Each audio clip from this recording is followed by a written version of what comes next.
नमस्कार शेतकरी बंधूंनो, मी AgroStar agro doctor Atul टेमगिरे. माझ्यासोबत आहेत कृषी तज्ज्ञ तेजस कोल्हे. आज ते आपल्याला कांदा उत्पादन तंत्रज्ञान आणि काढणी पश्चात जे काही तंत्रज्ञान आहे त्याविषयी आपल्याला माहिती देणार आहे. आपण मागील 2 व्हिडिओमध्ये कांदा पिकासाठी म्हणजे लागवडीसाठी कोणकोणत्या व्हरायटी योग्य आहेत, हवामान कशा पद्धतीने कांदा पिकासाठी सुटेबल असतं त्याची माहिती घेतली, रोपवाटिकेविषयी माहिती घेतली, अन्नद्रव्य व्यवस्थापन असेल, रोग कीड व्यवस्थापन असेल, या सर्वांविषयी आपण माहिती मागील व्हिडिओमध्ये घेतलेली आहे. कांदा पीक काढणीनंतर, काढणी पश्चात कांदा टिकवणीसाठी काही उपाययोजना आपल्याला त्या ठिकाणी कराव्या लागतात. तर ते आपण तेजस कोल्हे सरांकडून आपण जाणून घेणार आहोत. तेजस कोल्हे सर, कांदा आपण चाळीमध्ये साठवतो, तर तो साठवण्यासाठी जी काही क्वालिटी किंवा उत्पादन आपण ते घेतो, तर त्याच्या काढणीपूर्वी काही उपाययोजना करणं गरजेचं आहे का कांद्यामध्ये? नक्कीच अतुल सर, शेतकरी बंधूंनी जर खरीप मधील कांदा लावला असेल तर तो लाल कांदा बाजारात लगेच विक्रीसाठी त्याला मार्केट उपलब्ध असतं आणि त्याची लगेच विक्री करावी लागते, तो साठवण्याची गरज नाही. परंतु जर रब्बी हंगामात कांदा लावला असेल तर साधारणपणे फेब्रुवारी मार्च किंवा एप्रिल महिन्यापर्यंत त्या कांद्याची काढणी होईल आणि त्यावेळेला मार्केट असेल याची शक्यता खूप कमी आहे. त्या परिस्थितीमध्ये बहुतांशी वेळेस मार्केट हे नसतं. मग त्या परिस्थितीत जे उत्पादन आपण एवढं घेतलंय तर त्याचं आपल्याला जास्तीत जास्त किंमत मिळण्यासाठी साठवणूक हा योग्य पर्याय आहे आणि ती करणं खूप गरजेचं आहे. मग साठवणुकीसाठी आपण 2 टप्प्यात विचार करू शकतो की कांदा काढणीपूर्वी काय व्यवस्थापन करायचं आणि कांदा काढणीनंतर काय करायचं, असं जर 2 टप्प्यात आपण जर विचार केला तर निश्चितच आपल्याला साठवणूक वाढण्यासाठी फायदा होऊ शकतो. तर पहिली जी गोष्ट तुम्ही जी बोलले आता की कांदा काढणीपूर्वी काय करणं गरजेचं आहे, तर त्यामध्ये बहुतांशी शेतकरी बंधू कांद्याच्या पातीवर शेवटच्या टप्प्यामध्ये म्हणजे साधारण आपला 110-120 दिवसात कांदा काढणी असते. मग शेतकरी म्हणतात करपाला आता काही लक्ष द्यायची गरज नाही किंवा ती पात करपून चालली तर आता काय लक्ष द्यायचं, आता कांदा पोचलेला आहे माझा. तर ही चुकीची धारणा आहे शेतकऱ्यांची. शेतकरी बंधू, तुम्ही एक गोष्ट लक्षात घ्या की जर कांदा पातीवर तो करपा असेल तर त्या बुरशीचे जे काही बीजाणू म्हणतो आपण त्याला, तर ते त्या पातीतून खाली खाली सरकत असतात आणि ते कंदामध्ये कधी प्रवेश करतील हे सांगता येणार नाही. एकतर कांद्याचा जो कंद आहे तर तो पूर्ण पाणीदार आहे, म्हणजे पाणी त्याला उपलब्ध आहे. मग ती बुरशी तिथं जाण्यासाठी काही वेळ लागत नाही आणि ती बुरशी एकदा का तिथं गेली तर आपला कांदा सडण्याची जी प्रक्रिया आहे तर ती अगदी आपल्या जमिनीतच चालू होती, म्हणजे चाळीपर्यंत जायची गरजच नाही, ती प्रक्रिया तिथंच चालू झाली. मग तो टाळण्यासाठी काय करायचं, तर बहुतांशी शेतकरी शेवटच्या टप्प्यात कांद्यावर एकतर बॅरल फिरवतात, काही जण जे वाढ नियंत्रक आहे त्याची फवारणी करतात आणि काही शेतकरी वाढ नियंत्रकासोबत 0050 किंवा 05234 तेही वापरतात. कांदा पातीतील जो काही अर्क आहे तर तो खाली कांद्यामध्ये उतरण्यासाठी ती गोष्ट करतात. मग ती करत असताना त्यासोबत एक चांगलं बुरशीनाशक आपण वापरा.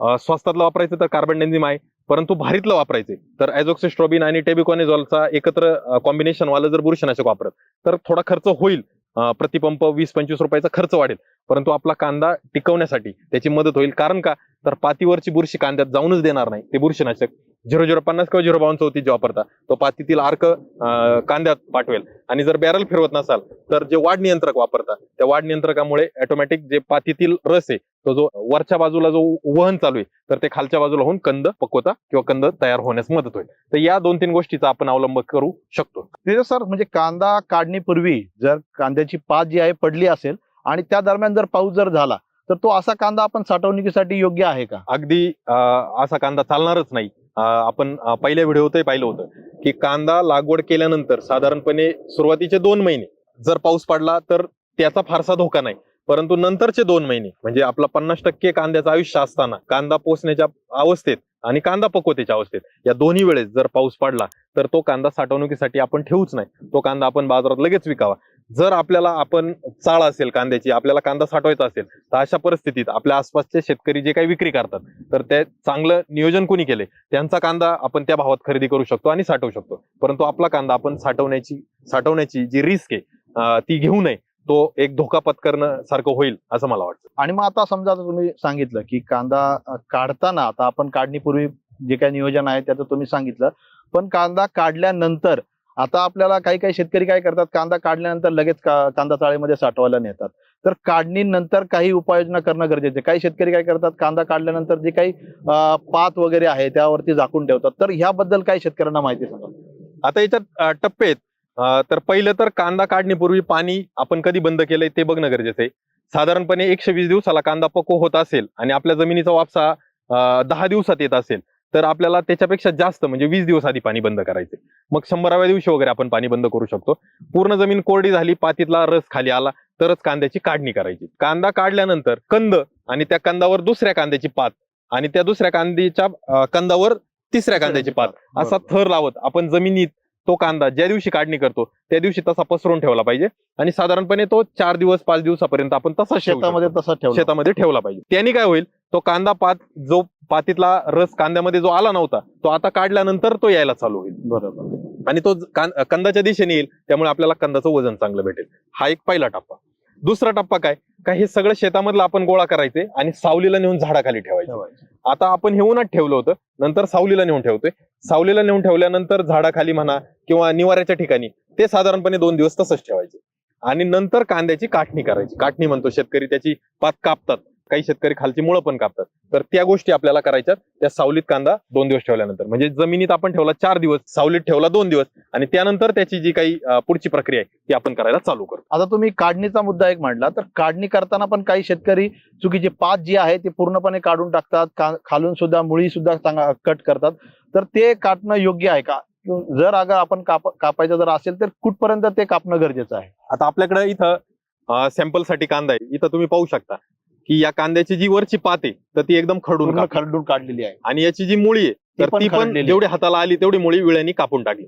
तर पहिली ती गोष्ट, ही मुळी तुम्हाला काही त्रास देत नाही. हे तुम्हाला आकर्षक दिसावं म्हणून तुम्ही कापताय, परंतु हे आकर्षक दिसणं महत्वाचं नाही, तर हे टिकणं महत्वाचं आहे. म्हणून ह्या मुळीकडे जायचंच नाही, याला धक्का लावायचाच नाही. ही जितकी पण मुळी असेल ती सोडून द्यायची. आता ही पात जी आपण कापतो तर ही कधीच खडून कापायची नाही. ही खडून कापल्यामुळे काय होतं, काय यातून बुरशी किंवा जे बीजाणू आहे तर ते प्रवेश करणं लवकर होतं आणि ते लवकर प्रवेश केल्यामुळे हे कांदा सडण्याचं किंवा न टिकण्याचं जे काही कारण आहे तर ते पहिलं कारण इथं घडू शकतं. तर ही पहिली गोष्ट. दुसरं असं की आपला कांदा आपण असा ज्यावेळेस काढणी करतो त्यावेळेस दाबून पाहायचंय. आपला कांदा जर सहजासहजी दाबला जात असेल तर समजून घ्यायचंय की आपल्या कांद्याच्या पाकळ्यांमधलं जे अंतर आहे तर ते जास्त आहे. ते पाकळ्यांमधलं अंतर जास्त होण्याची 2 कारणं. एक तर आपण पाणी खूप वारंवार देत राहिलोय, पाण्याचा कधीतरी त्याला ताण पडला पाहिजे किंवा पाण्याचा स्ट्रेस देऊन थोडस कांदा स्ट्रॉंग बनला पाहिजे, तो बनला नाही. कॅल्शियमचा वापर आपण केला नाही, त्यामुळे 2 पाकळ्यामधले हॅलोज आहेत तर त्या वाढलेल्या आहेत. आणि अतिरिक्त नत्र आपण जर वापरलाय तर जी बाहेरची पाकळी आहे तर ती खूप जाड बनली. मग हा कांदा दाबल्यानंतर जर तो सहजासहजी दाबला जातोय तर तो कांदा टिकवून क्षमतेला चालणार नाही. खरडून कापली ही चुकीची पात आहे. आता याच्या व्यतिरिक्त चांगली कशी कापली जाते तर ते पण आपण पाहू शकतो. आपल्याकडे हे जे काही कांदे आहेत तर इथं तुम्ही पाहताय की याची जी पात आहे तर ती खूप वरती कापली. बरोबर. तर वरती पात कापल्यामुळे आणि याच्या मुळीला बिलकुलही विळा लागलेला नाहीये, ही ऑटोमॅटिक गळून गेलेली आहे. ही जी पात आहे तर ही वरती कापल्यामुळे हा कांदा टिकवून क्षमता याची निश्चितच वाढू शकते. ही पात जास्तीत जास्त ही जी मान आहे तर ही मान न कापता जिथं हिरवा भाग चालू होतो, सफेद भाग कुठंच कापायचा नाही, जिथे हिरवा भाग चालू होतो तिथपासून वरची पात आपण ही कापायची आणि खालच्या मुळीला धक्का लावायचा नाही. असा कांदा टिकवण क्षमतेसाठी निश्चितच चांगला राहतो. म्हणजे आता साधारणतः जे काही काढणी पश्चात, म्हणजे आता तुम्ही कांद्याच्या दोन्ही गोष्टी दाखवल्या. एक जे सपाट काढल्यानंतर तो कांदा अजिबात साठवणुकीसाठी चालत नाही, तो खराब नाही. आणि जे कांद्याचं देठ तुम्ही आता दाखवलं त्याप्रमाणे जर आपण कांदा काढला तो निश्चितच चांगला टिकवण क्षमता त्याची आहे ती निश्चितच चांगली राहणार. तर आता आपण बघितलं कांदा काढणी वगैरे आणि त्याच्यानंतर काढणी पश्चात जे काही तुम्ही नियोजन सांगितलं ते, परंतु कांदा चाळ जी आहे, कांदा चाळीमध्ये सुद्धा आपण काही उपाययोजना अशा काही करू शकतो का जेणेकरून कांदा जो आहे जास्त कालावधीपर्यंत टिकू शकतो? करू शकतो. आपण 2 टप्पे पाहिले. कांदा काढल्यानंतर जमिनीत तो कांदा आपण पातीखाली झाकला, सावलीला नेऊन त्यानंतर त्याची काटणी केली. त्यानंतर तो कांदा परत एकदा आपल्या जमिनीमध्ये त्याची आरण लावतात शेतकरी. म्हणजे कांद्याचा मोठा ढीग करतात. खाली रुंदी साधारणपणे 1.5-2 मीटरची आणि वरती तो निमुळता करत करत असा लांबलचक ढीग करतात. तो केल्यामुळे काय होतं, कांद्याची जी बाहेरची पात आहे ती कडक बनते. त्याला क्युरिंग म्हणतात. जसं तुम्ही बांधकाम करता सिमेंट कॉन्क्रीटचं, त्यावेळेस तुम्ही 21 दिवस त्याला पाणी मारता आणि काय म्हणता की हे क्युरिंग झालं पाहिजे, हे टणक झालं पाहिजे. तसं ते टणक होण्यासाठी साधारणपणे 2 आठवड्याची आपल्याला आरण लावणं गरजेचं आहे चाळीत जाण्यापूर्वी. तिथं काय होतं, कांद्यातला बराचसा मॉइश्चर गेलेला असतो. कांदा सुकण्याची जी प्रक्रिया आहे ती चालू होते आणि कांदा एक डॉर्मन्सीमध्ये किंवा सुप्तावस्थेमध्ये जायला चालू होतं आणि मग तो कांदा तुम्ही चाळीत साठवू शकता.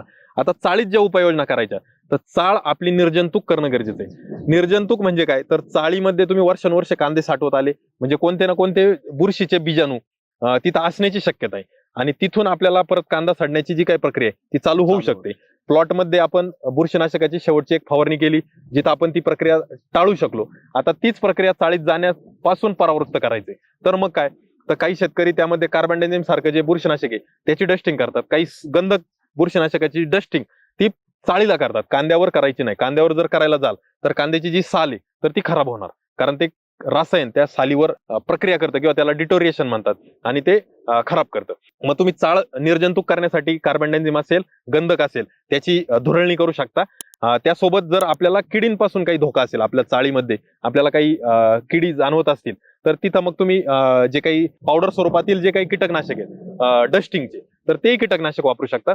पूर्ण चाळ निर्जंतुक करा, ही एक गोष्ट करू शकता. किंवा याला दुसरा पर्याय, तुम्ही सरळ फवारणीद्वारे जे काही रासायनिक आपण जसं कांदे प्लॉटवर फवारत होतो तसं पूर्ण चाळ आपण जर फवारली तीही चालू शकतं. ती फवारणी करा, निर्जंतुक करा, 2 दिवस राहू द्या.